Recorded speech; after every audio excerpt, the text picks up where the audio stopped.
First question here, would I please address the nutritional needs for people with thyroid issues? I have two women. One has an overactive thyroid and the other an underactive thyroid. All right, well, this is interesting, right?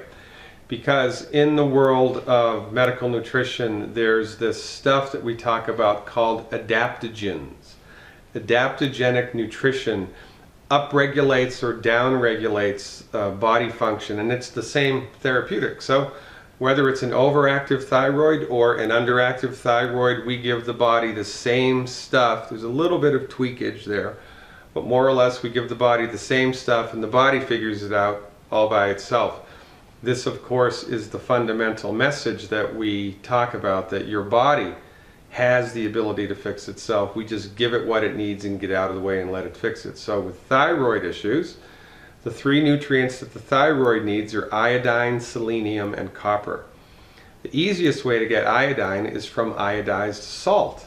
So get sea salt that has iodine added to it, or just normal table salt that's been iodized. Salt your food so that it tastes good every day.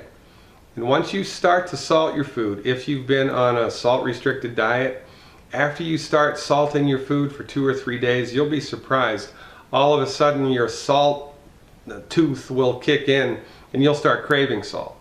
And you want to just follow your body's lead in that regard, and you will also have the curious experience that once you start to use salt deliberately, your need for salt, your body's calling for salt, your natural urge for salt will change day to day.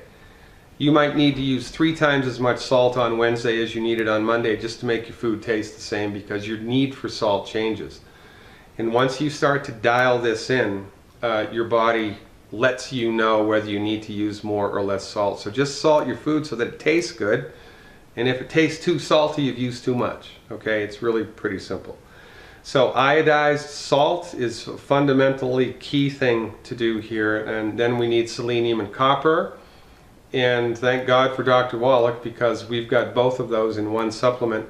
Selenium and copper balance each other out. If you take too much of one, you lose the other. So it's good if you're trying to support and promote selenium or copper levels to take a supplement that has both in it at the right level. And Dr. Wallach's selenium supplement does. The recommendation is 1 bottle of selenium per 50 pounds of body weight per month, not to exceed more than 4 bottles a month. So after you've got the selenium, the copper, and the iodine handled, the only thing left is to give the body the other 87 essential nutrients, right? And that's the Healthy Start Pack. So the easiest way to secure that is 1 Healthy Start Pack per 100 pounds of body weight per month. Okay, now, this, of course, so we've got the 90 essential nutrients, the extra iodine, extra selenium, and extra copper. Now, of course, we have to facilitate the absorption of that stuff, and we do that by eliminating the 10 bad foods. I don't care what you've got. I don't care if you've got nothing. I don't care if you're just doing the Healthy Start Pack for maintenance. Everybody avoids the 10 bad foods. Everybody. All right. Now, if the thyroid is overactive, there are foods that you can eat that subdue thyroid function. And those foods are broccoli, cauliflower, eggplant, and Brussels sprouts and cabbage. Broccoli, cauliflower, eggplant, Brussels sprouts, and cabbage. So if your thyroid is overactive, eat a lot of those foods. And if your thyroid is underactive, don't eat any of those foods.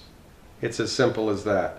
So avoid the 10 bad foods, nutrify the body appropriately, and then add or eliminate broccoli, cauliflower, eggplant, Brussels sprouts, and cabbage appropriately.